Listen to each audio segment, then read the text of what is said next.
A transferência de hospitais. Na madrugada do dia 21, foi retirada as criaturas do Hospital Regional e transferida para o Hospital Humanitas, onde permaneceu por um tempo, depois foram levadas para a ESA e no dia seguinte, dia 23, para a Unicamp, em Campinas, no estado de São Paulo. Na Unicamp, chegaram 3 criaturas, sendo 2 vivas, uma em perfeito estado e a outra ainda ferida, e uma que já tinha entrado em óbito. Lá foram realizados exames para saber mais sobre elas, sendo um deles a coleta de sangue. Porém, ao utilizar a máquina de hemograma para coletar o sangue coagulou na mangueira em 2 máquinas, fazendo as 2 quebrarem. Como havia americanos no local, eles ligaram para os Estados Unidos e pediram para trazer novas máquinas. Assim que elas chegaram, trocaram o número das séries, das que estavam quebradas para as novas, e depois de um tempo, tudo que havia coletado lá, exames, os ETs, os destroços encontrados da nave, os equipamentos cirúrgicos que foram utilizados, todos foram colocados no avião e levados para os Estados Unidos. As naves dos Estados Unidos.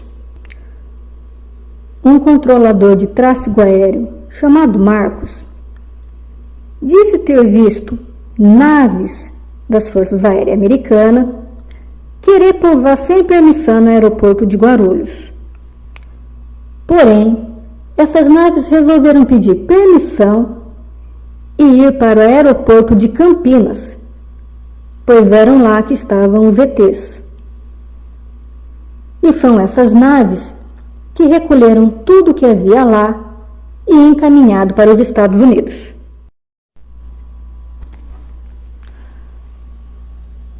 Dr. Ítalo Venturelli. Ele estava no hospital realizando uma cirurgia em uma criança. Ao terminar e sair da sala cirúrgica, ele se deparou com o hospital fechado ao público, com caminhões do exército e uma repórter de uma emissora no local. Ela, ao vê-lo, colocou o microfone em sua frente e perguntou se era ele que havia operado o ET. Ele, sem entender nada, pensou que ela estava se referindo à criança que lhe havia operado, pois ela tinha uma deformação.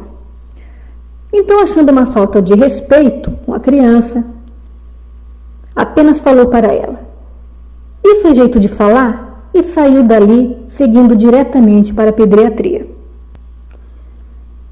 Enquanto ele passava pelo corredor, um médico mais novo, já falecido, que tinha o hábito de perguntar para os mais experientes sobre todos os procedimentos que ele fazia, o chamou até uma sala, era uma sala improvisada, e mostrou para ele um vídeo.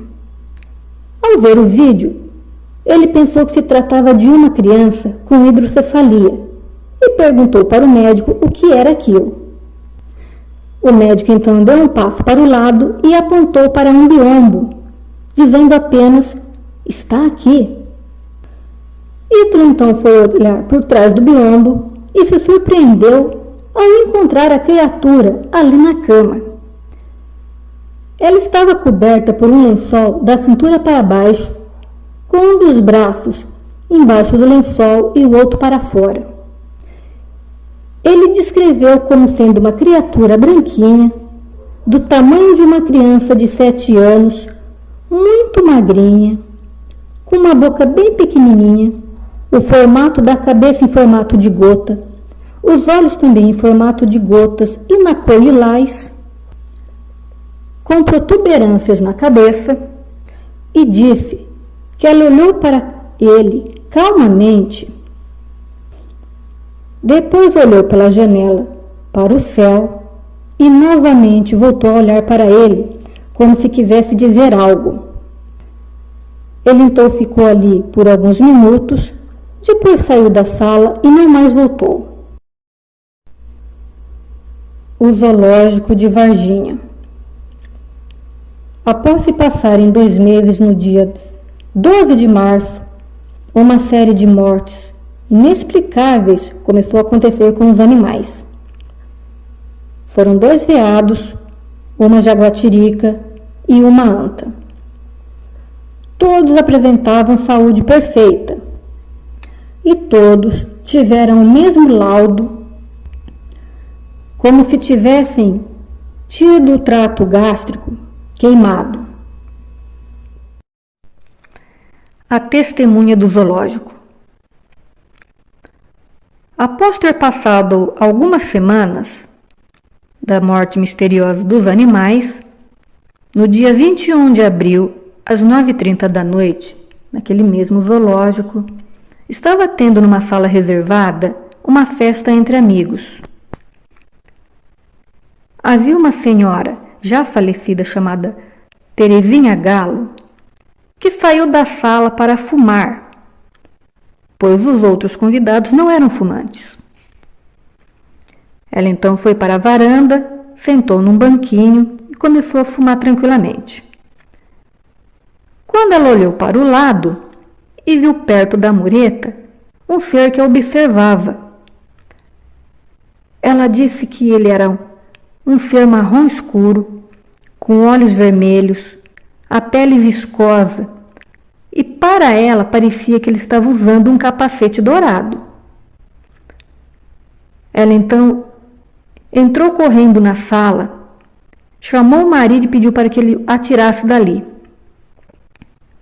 Ele, notando o nervosismo da esposa, perguntou o que tinha acontecido, e ela não disse nada para ele nem para os outros, apenas dizendo: "Depois eu te conto."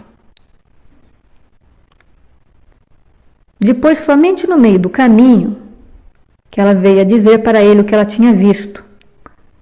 O marido, então, não acreditou, rindo dela, dizendo que ela tinha visto era o próprio capiroto. Voltando aos destroços da nave na área rural. Assim que Carlos saiu do local, o exército pegou todos os destroços, colocou no caminhão e saiu do local. Não encontrando dentro da nave ou perto nenhum ser, nem vivo nem ferido. A explicação foi que eles saíram a tempo da nave, entraram pelo Rio do Peixe, seguiram até o Rio Verde, conseguindo chegar até Varginha, e entrado pelo Ribeirão Santana, até chegar ao pasto do vovozinho, onde tudo começou com as histórias das 3 garotas. Já o ET que apareceu no zoológico, ele devia ter seguido em frente, ao invés de seguir os outros, saído pelo córrego que passava por baixo do zoológico e lá ele ter entrado. A pergunta é: por que só agora algumas das testemunhas resolveram falar o que realmente viram naquele dia? Ainda existem muitas pessoas que estiveram envolvidas de certa forma naquele caso, naquela muvuca que aconteceu toda na cidade, que preferem negar de pé junto alguma coisa fora do normal.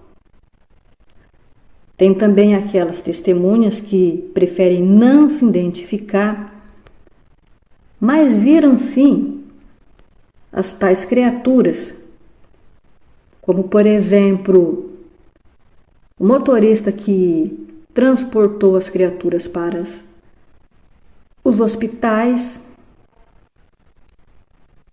Tem o caso de 2 enfermeiras, tendo que uma já faleceu, terem realmente dito que viu as criaturas no local, ou seja, no hospital. O Dr. Ítalo, que disse que na época não podia dizer nada porque acabou recebendo tipos de umas ameaças, como Se você falar alguma coisa, você não vai mais poder trabalhar aqui, o seu consultório vai fechar, você tem que mudar de cidade, coisas desse tipo. E até mesmo as garotas que disseram que depois delas terem dado a entrevista na TV, alguns dias depois vieram na casa delas 4 homens de preto, onde 2 ficaram lá fora e 2 entraram, com uma maleta e fizeram uma proposta em dinheiro para elas irem com eles até a imprensa e desmentirem tudo que elas haviam dito. E também dizem que sofreu muito, naquela época, com bullying na escola, onde teve que trocar de escola, chacota de todos ali da população, vizinhos, amigos, parentes.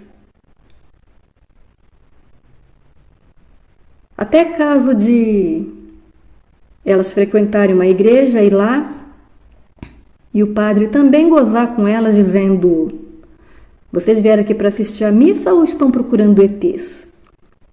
Causando constrangimento nelas, diante de outras pessoas que estavam ali, começaram a rir delas. Até mesmo uma que se casou, ficou grávida, e as pessoas gozavam dizendo que o filho era do ET, causando constrangimento no marido, e o que acabou também atrapalhando o casamento e veio a terminar.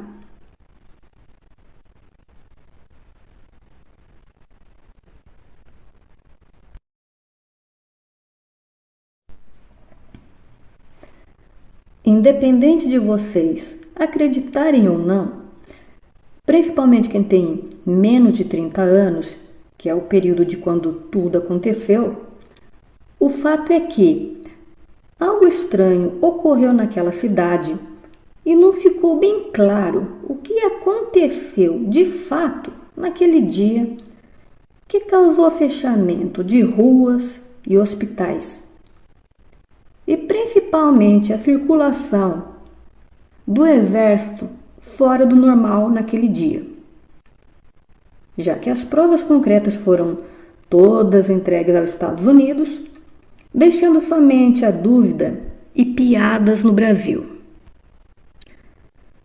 Sem uma boa explicação e provas existentes, fica difícil acreditar em seres de outro planeta passeando por aqui, ou mesmo nas negações de algumas pessoas que, mesmo estando nos locais onde as tais criaturas foram levadas, dizem não ter visto nada de anormal, mesmo com toda aquela movimentação.